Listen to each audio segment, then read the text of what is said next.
Ladies and gentlemen, boys and girls, welcome back to MMA Rants. Today we're going to be recovering or covering or re. Today we're going to be covering the entire main card of the UFC 309. We're going to be covering the fights on screen, as you can clearly see. We're covering the fights on screen, and as you can see in the top left-hand corner, we've got a nice little prediction rate, right? We've got our standard prediction rate, which is our overall prediction rate of 100%, and our UFC 309, which we haven't even covered a single fight so far, of 100%. And as we go through the fights, it's going to change and adapt depending on how many we got right and how many got wrong. And I have a few of these fights I'm not really a big fan of. Anyway, moving on to the first fight of the card, the main card opener of Ruffy versus Lontop. This is probably one of the best fights on the main card, I'm not going to lie, which is kind of bad that it was the opener. But Ruffy did look pretty good. Long Top didn't look too bad for short notice. He came in a little bit pudgy. Let's just, But Ruffy looked good. He's quite entertaining.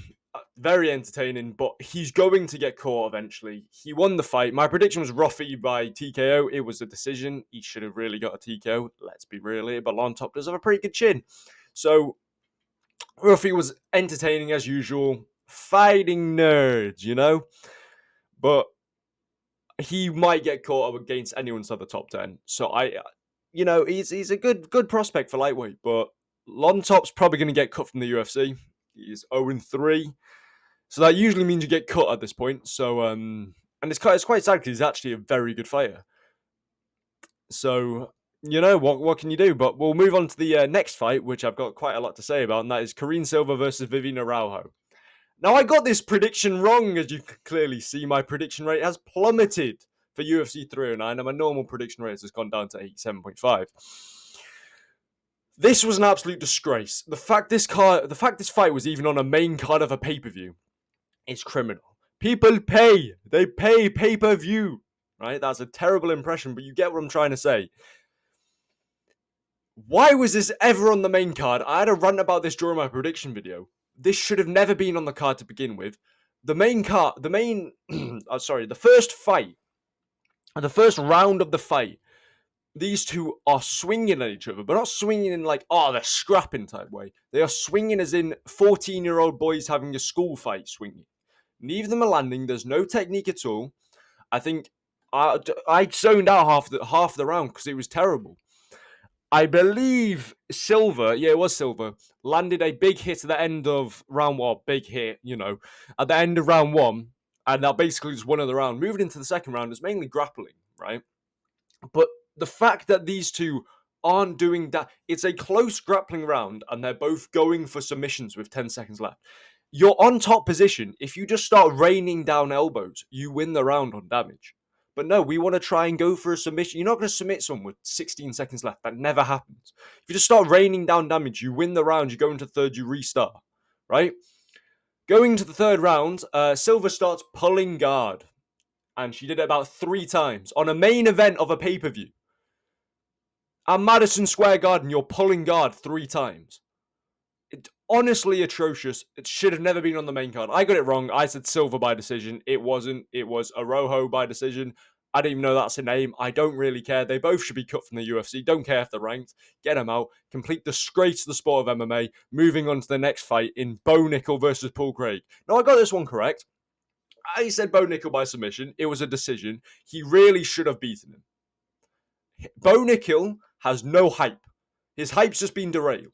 And he didn't even lose because he needed to do something big against Paul Craig, but they didn't do anything. It was a terrible fight. It was arguably slightly better than the Araujo fight, but this was just boring. Generally, Bo Nickel said, I dominated on the feet. You won 3 rounds, yes. You landed a big shot. It wasn't domination. It was a boring fight. Realistically, for Bo Nickel to have anything of substance, he needed to finish Paul Craig. But he didn't. He beat him on decision. I don't know why he wouldn't shoot a double leg, personally. Doesn't really make any sense. I've actually got some notes of the fight on my phone, which we'll just get up now. So, round number 1. Shoot a double leg, you fraud of a fighter. You cannot strike on the feet to save your life. Round number 2. Cannot strike. The prelim fights were better. That's true. The prelims were actually pretty fun. Round number 3 is just terrible fight. No hype. Go back to the prelims, you boring twat. And that's true. You need to go back to the prelims. I do not want to see Bo Nickel on the main card. I also do not want to see Bo Nickel as a huge favourite. He was walking into the octagon. They were doing a live favourites just walking in. He was a 1,200 favourite walking in. No, he was not. He should not be a minus 1,200. I do not want to see him any higher than a minus 400. That was absolutely insane. I would rather see what? I want to see him against a ranked middleweight, and he's probably going to get fraud checked against anyone who can strike. Unless he just shoots a takedown. Generally, terrible fight. I hope Bo Nickel goes back to the prelims and, thinks about what he's done. Get him on the naughty step, But moving on to the co-main event, which is probably the best fight of the entire card, and it was pretty much holding the card together, Michael Chandler versus Charles Oliveira. I got this one correct. I said Oliveira by submission. It should have been Oliveira by submission. But, it came to a decision. But one thing I will say is Michael Chandler is the biggest cheat I've ever seen in my entire life. We're in round 5. He has Oliveira's back. He's rocking in round 5, right? Anything can happen. Very, entertaining last round. He's got Oliveira's back and he starts throwing hammer fists. The issue is with hammer fists is they have to go vertically down. And when you're on someone's back and you're throwing things vertically down, you tend to hit the back of their head. When I say he threw 30 consecutive back of the head shots and the referee did absolutely nothing. When you have someone's back, to legally hit them, you have to hook. Because otherwise you're just going to be hitting the back of the head. Chandler hit the back of his head 30 consecutive times in the space. He was like, bam, bam, bam, to the back of the head. They're illegal strikes. Insane. Charles Oliveira was pretty much winning the entire fight. I had him 4-1 up. One of them could have been a 10-8. He was, but this Charles Oliveira is very patient. And the issue is, it stops him from, one, it's less entertaining, obviously. But two, he's less erratic to get a finish. And what this means is, his fight went to a decision. He had 5 or 6 opportunities to finish him. He had his back for a large part of the fight. So, I mean, I'd like to see Charles Oliveira probably get another win before getting a title shot. But, good win there by Charles. I got it right, obviously. Prediction rate's gone up. So we're going to move on to the main event now. Jon Jones versus Stipe Miocic. Now, if you just saw the highlight KO by Jon Jones and you thought, this guy's the best ever, you're an idiot. Because this fight was ridiculously slow. Jones had a very good first round. He managed to take Stipe down and pretty much hold him down. Stipe was, moving him back into full guard a lot of the time. But, we'll move. And if it was against anyone like Tom Aspinall, who, should have really been storming the cage at the end of the fight, he would not have been able to get the same amount of control. Jones was pulling to side guard, hit some good elbows, decent ground and pound, won him the round, clearly. Opened up a cut on Stipe's cheek. However, moving into round 2, Stipe almost won. And Stipe, it's not like he had erratic boxing, He was moving vertically in a line, throwing strikes, moving back, throwing strikes again in a line. And it's not like he was running at him with his head. Go, Stipe is a great fighter. I like the guy. First responder. He should not have been in that ring. He should not have been in there.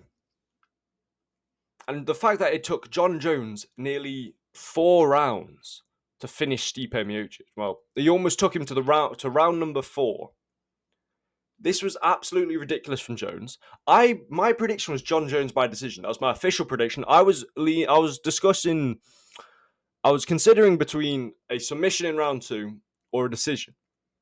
And I decided to go for a decision just because I wanted to dish Jon Jones because he, can't really finish fights.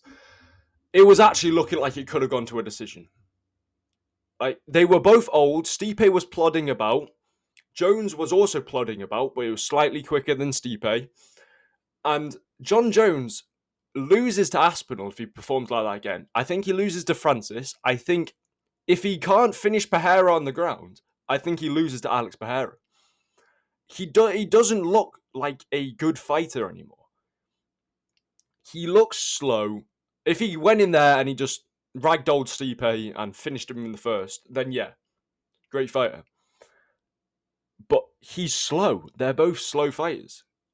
Stipe was plodding about. Jones was plodding about. It was honestly not the two best heavyweights on the planet. Joe Rogan. I've got a different piece on Joe Rogan. He says on commentary, people thought this would be his biggest test. Nobody ever thought that Stipe Miocic was going to be John Jones' biggest test ever. Nobody thought that going into this fight. We know he's 42 years old, right? And he looked every ounce of a 42-year-old man inside that octagon.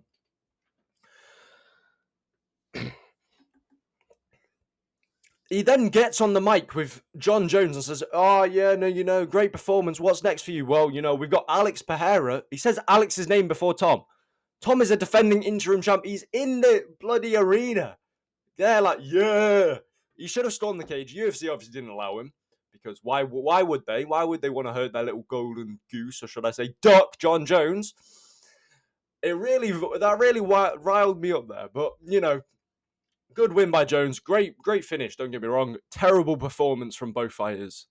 That's the end of that card. This is probably one of the worst cards of the year. Absolutely terrible. I'm not going to lie to you. But I come out that with a prediction rate of 91% and a card prediction rate of 80% because Weidman and Anders got called off because Anders didn't want the eye pokes apparently. So, whatever. That'll be the MMA rants. I'll see you next time. Let me know what you thought of my prediction and my video as a whole. I'm gonna make a matchmaking video, basically just dissing all of these guys, whatever, because they're all absolute terror. Especially these two.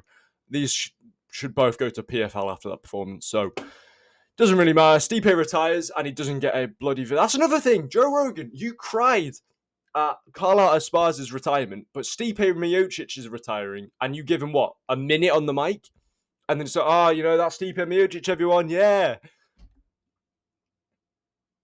Absolutely ridiculous. I've been MMA Rants. I'll see you next time. Bye.